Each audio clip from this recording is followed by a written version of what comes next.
Good afternoon. It's Friday, January 31st, 2025. Welcome to the first installment of the SEER interviews and the historic preservation of the SEER, which is the Solar Energy Expo and Rally. Thank you again to Willits TV for their contribution, Andy Wright for being our cameraman. These interviews are produced by READY, Renewable Energy Development Institute, and by me, and then uploaded to our SEER YouTube channel, which everybody can see, and also on Willits TV. It'll be broadcast through Willits TV as well. So please go to our YouTube channel and subscribe and like if you like it. In the studio today, we have Phil Jergenson and also Mr. Wayne Robertson. Phil is an inventor. He is the author of Grid Beam, which I believe was published that was 2008? 2008. 2008. Great book, great read, great pictures. It was written by Phil Jergenson, his brother Richard Jergenson, RJ, and Wilma Keppel. It's a how-to book. Absolutely, and it's a really great book. We also have Wayne Robertson, who was also a solar pioneer back in the late 80s. Early 80s. All right, I even like that even better. Both of these gentlemen have been in the energy world for a long time. With Phil, he is the visionary for the Solar Energy Expo and Rally. Actually, it was Home Power Magazine. Richard and Karen Perez kind of Tell me a little bit about how that came about. Well, I met them at the Oregon Country Fair in 1989 in what's called Energy Park. Okay. I had brought two of my solar-powered vehicles there, and that was the first I'd met them. They publish a magazine called Home Power Magazine, which is a how-to magazine that demystifies solar power, and that was when it was in its infancy, and a lot of that was just home-built stuff. Right. And I think they started that, I don't know, they started it in about 1976, I think. Right. So, and but anyway, we just what year did you meet with them? Again, that was 1989 at the Oregon Country Fair. Okay. And we noticed that lighting was not allowed at the fair. You could only use candles and lanterns, and they didn't like electricity. And we were into electricity, solar generated, and we just started imagine if there was a fair that celebrated solar power. And that's sort of where it started. So that was the genesis of SEER. That was really where it started. And then they published an article in their next magazine calling for, let's have solar fairs all over the country. Wow. And about 4 or 5 different people in different locations volunteered. I happened to be one of them. But of course, I immediately went to Wayne, Keith, Jonathan Fry, Dave Leverett, who all ended up, being directors. So those were your core when you came back. When I came back, to Willits. because I'm not capable. I'm terribly disorganized. Okay. What year did we go to the Oregon Country Fair when we built the tower? You remember when we were at Energy Park? I don't remember. Was that? That was before me then. The tower with all the solar panels on it was. Oh, wait a minute. No, you were No, part maybe. of that. Yeah. I wasn't part of the construction of that, but. It was built out of Grid Beam. Okay, okay. Never mind. My memory.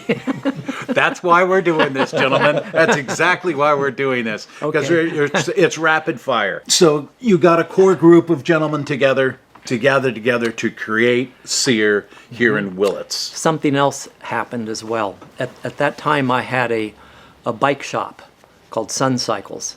And Jonathan Fry from Fry Vineyards came in one day and bought 3 or 4 bicycles. And I happened to have this magazine from Europe about something called the Tour de Sol, which is solar and electric vehicle races through the Swiss Alps. And they were going to have the next one in about 2 weeks. And so Jonathan and his brother flew to Europe and checked out that whole thing, took lots of slides, and came back with these amazing stories and photos. And we had a slideshow. We all got so enthused, and we thought, we've got to have an electric vehicle rally with this. That was Okay. That's fabulous. So Wayne, what's your background and how this got all started for you? My background is in wholesale distribution of photovoltaic products. Actually, it's in distribution of appropriate technology initially, and then got into photovoltaics after that. I did distribution for nationally, and then ended up doing distribution internationally in photovoltaic industry. So for me, my part of it was the commercial part.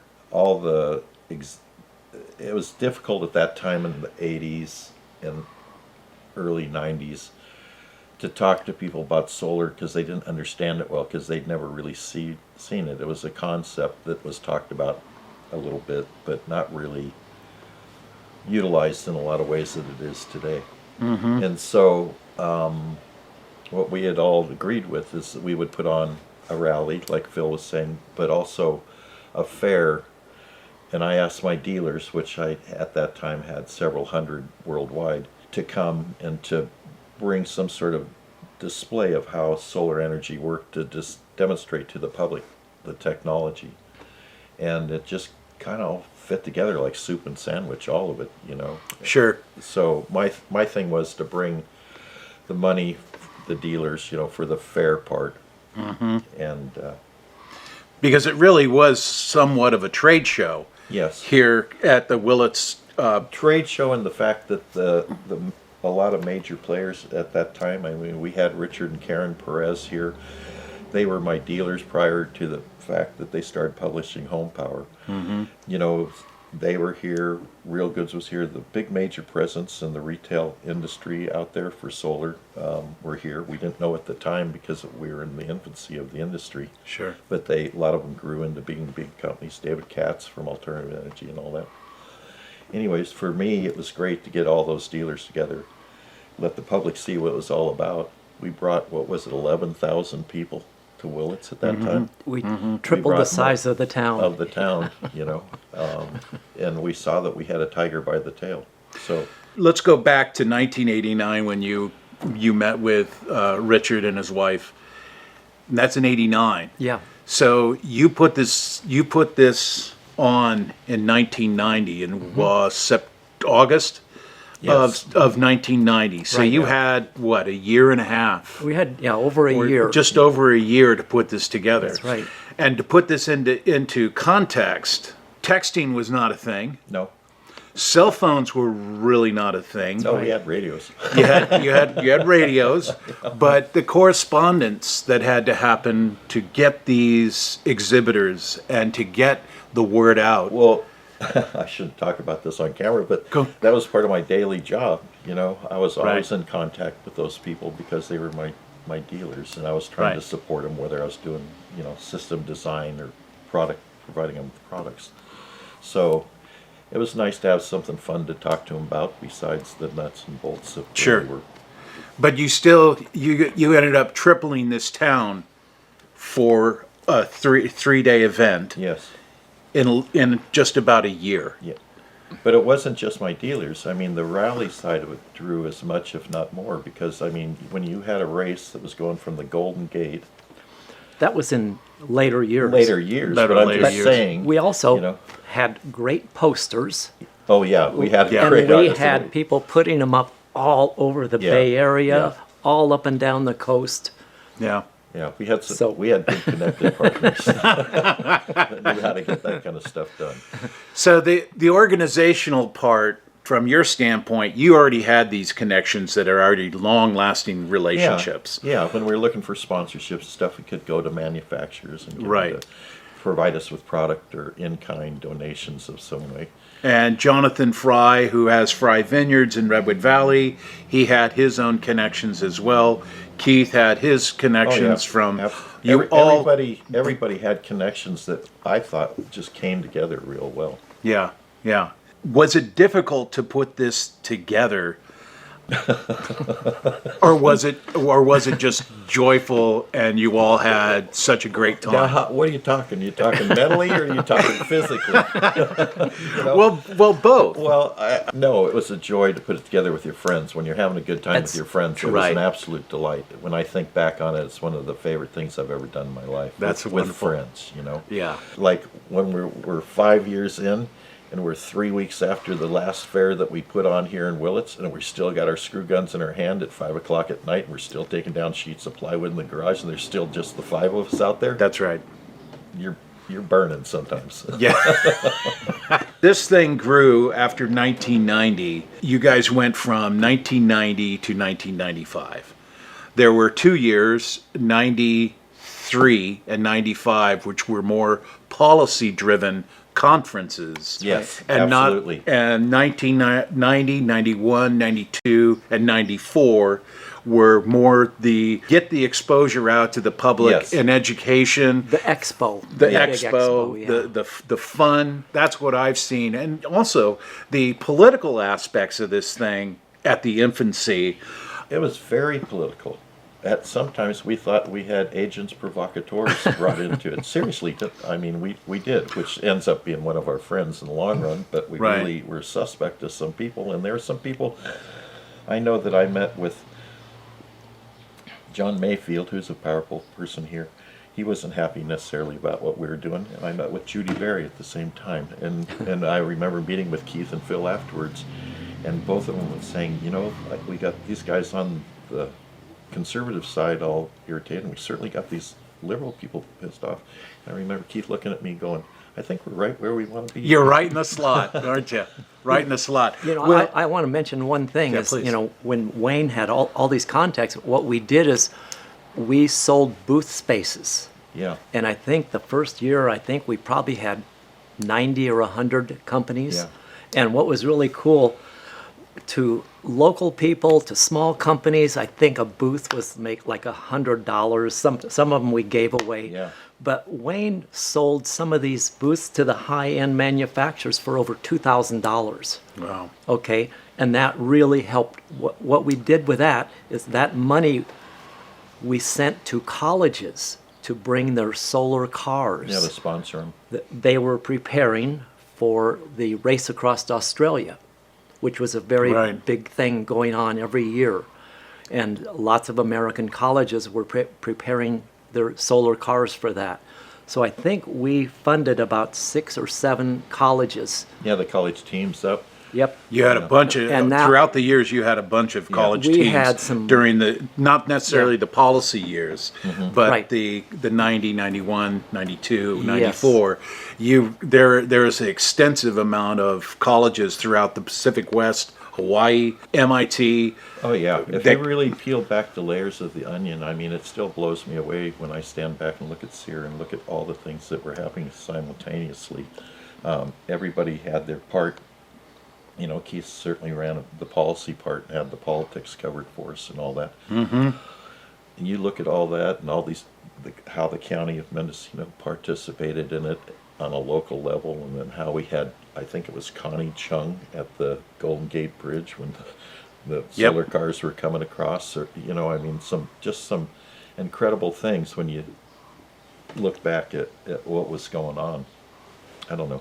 I'm just always fascinated by it. The policy part was something I was not involved with. That was Keith was Keith's Keith Keith's is part. really a terrific organizer. Yeah, he was and the best just scribe you could have. kept track of everybody and everything that was going Lots on. of lists. Yeah. List upon list. Yeah, and you know, we had a meeting every Thursday Right. for over a year.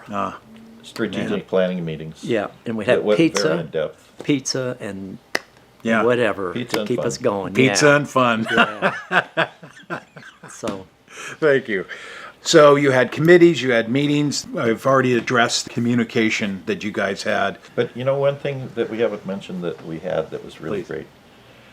We had volunteers that were just really great people, and the volunteers were like what made it work. I mean, there was the 5 of us, we could blue sky all day, but having the people, there was a lot of people that came together and just made this thing work.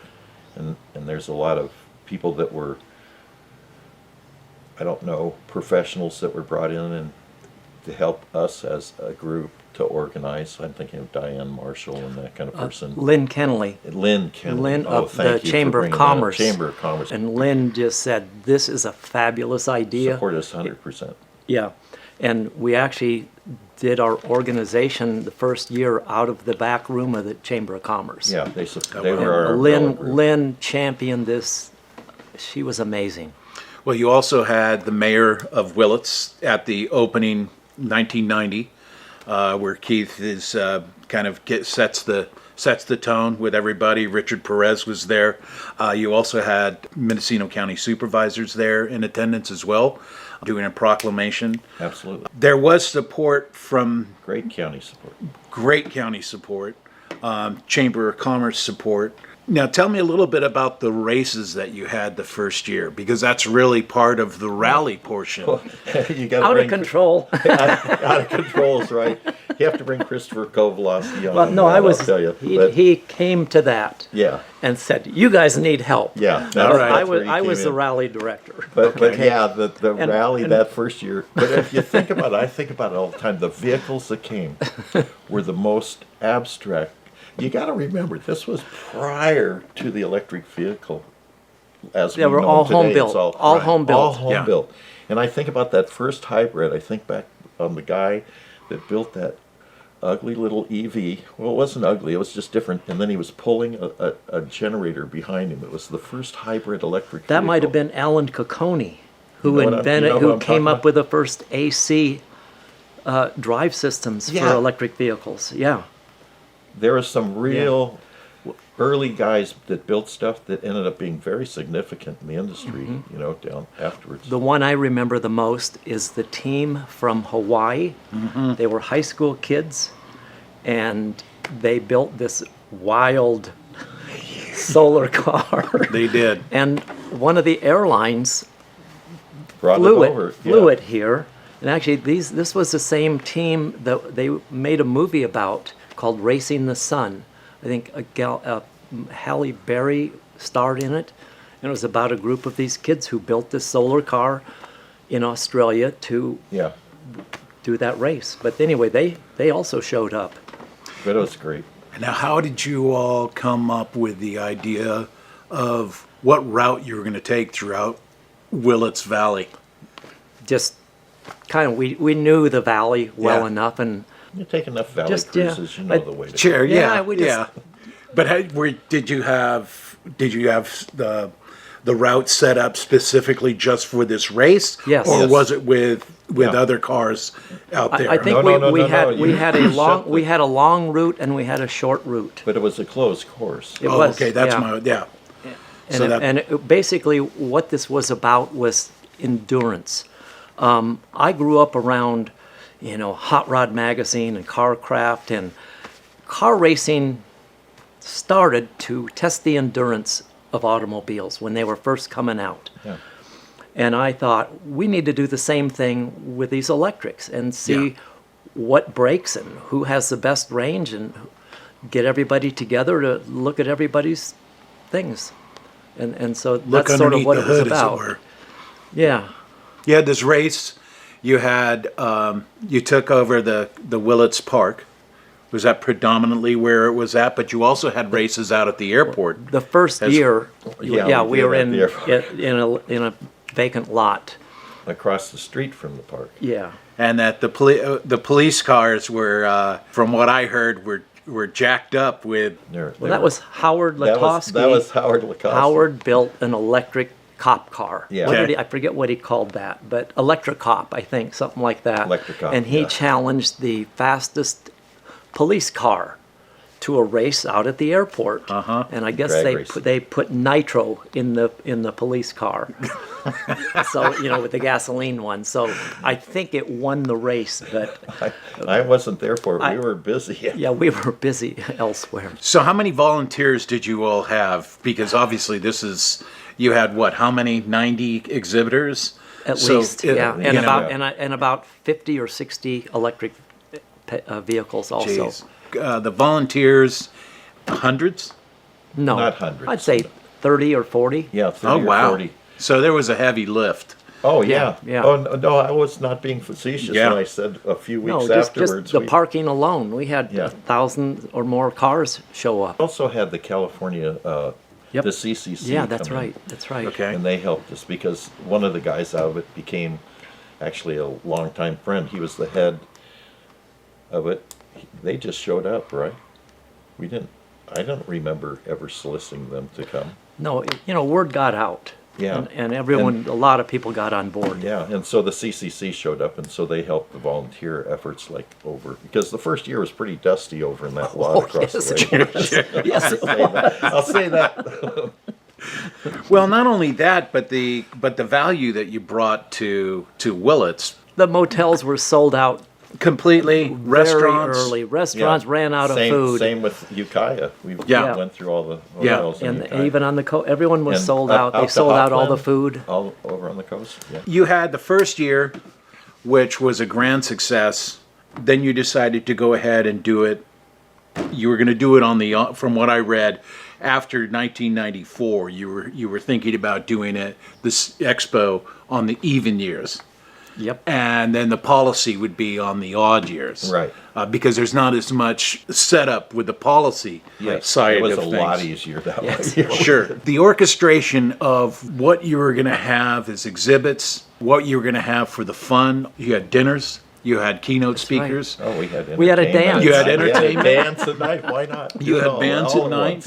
once. Felt like You know, Topo and you Chico. had the governor. I don't know which year it was that the governor, Jerry Brown, was here as well. You had Dan Hamburg. I don't remember how many decades it's been. About 3 now, Phil. But Yeah, over 3. when I look back, it's hard for me to separate 90 from 92.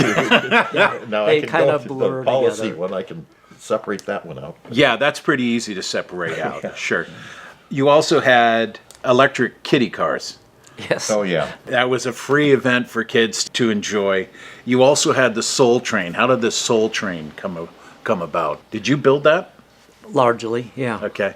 The California Western donated a speeder. My brother and I, Richard, who, what was the name? He had a nonprofit, and I think they donated it to that nonprofit, Mendocino Railway Society.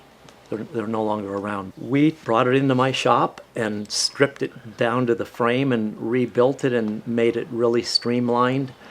I took the solar panels off my roof because they were still very expensive back then. And I put them on the roof of it. Howard scored a GE 20-horse electric Right. motor. Yeah. I had it originally, wait a minute, no, the first year, I'm kind of mixing up my years That's here now. okay. I think it was 91 that we went from the coast over to, we had the convergence of electric vehicles. Okay. I think that's when we started Yeah. doing that. Anyway, it was called the Soul Train. And which year was it that Miss Mendocino rode on the Soul Train? Well, she didn't. She Which one? just posed. That was the she- year. No, that was that. With Nancy Chris, Pelosi. Chris Baldo and I took it over back when the tracks were still in place. from down to the Willits fairgrounds. To the fairgrounds. That was SEER 94, and Okay. Miss Yeah. Mendocino Yeah. just happened to be at the station and posed in it. That's all. Okay. We didn't Phil. really get to give her a ride. darn it. Okay. Yeah. Now, how was Roots of Power involved with your expo? They're in our spot. Yeah, they are now. Yeah. Oh, so that's why. So it was not only the park. No, Well, we weren't. The first year we were across. We weren't in the park yet. It was in this. It's what was called the spray field. Yeah, we were in the spray field. Okay. So those buildings there that We're non-existent. were at that That was non-existent all. at that time. Yeah, there was nothing there. Okay. Yeah, in fact, no, it was the next year we took the street up too in front where the library is, because we were taking not only the park but the street out there too. Yeah, no, we grew quite rapidly then. You guys did. It also came in part with a little bit of controversy. Oh, There's a couple of. Which one? Well, you had the fence up in front of the Willits Park, and there was a lady that was on the other side of the fence that was protesting about not being able to get in and having to pay, I believe it was like $5 to get in. And that Outrageous. Hey, it was discriminatory. Is that She one was of your girlfriends? no, but I believe that was the year that there was a 20-foot section of the fence missing, and several thousand people. Oh yeah, I came in through that one. without No, I wondered which issue you were talking about. She was on her bicycle, and she was riding. It's on one of my the YouTube videos that I've posted that we've done editing for. So you can hear the conversation going back and forth on one side of the fence, which is the SEER side, and then out on East Commercial Street, her kind of complaining, and I think that's awesome. It's an interesting, it truly is an interesting exchange, because you have people who wanted to get in, but they felt like they were being not necessarily discriminated against, but they wanted to get in for free. That's the takeaway that I think if people didn't have the money, we let them in for Yeah, free. I mean, That I was- don't okay. remember that wasn't ever a- turning anybody no, away. no. Okay, yeah. That just, I mean, just wasn't what we were about. We were trying to make it work. There's many ways to get in with it. So you also had, there was a physicist, a gentleman in '92, Stan Myers. Stan Myers. Later to have been suspiciously killed yes. at a family dinner. So that's the He- gentleman Yes, you okay. can see about that. You can look at that on YouTube. Yes, you can. And he had a car that ran on water. Yeah, Interesting. hydrogen. You'd crack it right there. Yep. Who was the gentleman that had the solar plane? Oh, Eric Raymond. Raymond. Eric Raymond? Yes. And he flew from Brave individual. a brave individual that flapped his wings all the way from the East Coast to Yeah, the West no, Coast. He did some amazing stuff. He did a few things. Yeah. I'll never forget looking in the cab, the cockpit, and I think he had 90 or 120 D cells, and I think they were NICADs, Yeah. but he could take off with that. I just found that amazing. Running on flashlight batteries. When you think about some of the flashlights. Here we are 35 years later, and when you look back at what the movement was beginning to be, where do you see the industry now? Certainly the price per watt has gone down tremendously. Everything's mainstream. I mean, when I got into the wholesale photovoltaics industry, military product was about $100 a watt, and wholesale price on a photovoltaic module was about $10 a watt. Now, I see retail stuff for less than 50 cents a watt. So it's Wow. become mainstream. So we wished for that. The initial applications were commercial and then residential, but we wanted to sell more product than we could. I mean, we're there, right? Solar's very common. Everybody knows what a solar panel and grid's on it. Same thing with the rally side of it. I mean, electric vehicles are common. What I also see is hydrogen is now becoming certainly more prominent than it was 35 years ago. You had the physicist that had his hydrogen car. Are you seeing in the marketplace that's more relevant? Or certainly EVs are more relevant Yeah. now. EVs, I don't see see it. hydrogen. I don't see hydrogen. If you It's want me to be way too honest. Yeah. expensive to generate the And- hydrogen. I Okay. think Toyota put about I mean, 1,000 Honda- vehicles out, but the cost of the hydrogen is very I expensive. looked at it for myself, just casually. But if I had a hydrogen vehicle, a Honda or something, which I've owned many Hondas, there's no place for me to fill it or service right. it around here. Yep. It's kind of because of how remote I live, it's difficult for me to own something other than a hybrid. Sure. EV charging stations, that's a current topic in our world right now, and people have range Anxiety. anxiety. Thank you. That's the word I was looking for. Especially when you go over to the coast, the amount of energy it's going to take going to and from, and the time over there with the charging stations. And there's not a tremendous amount of charging stations over on the coast. That's obviously something that is slowly, the cog in the wheel is slowly turning. I saw it when I was working at the county.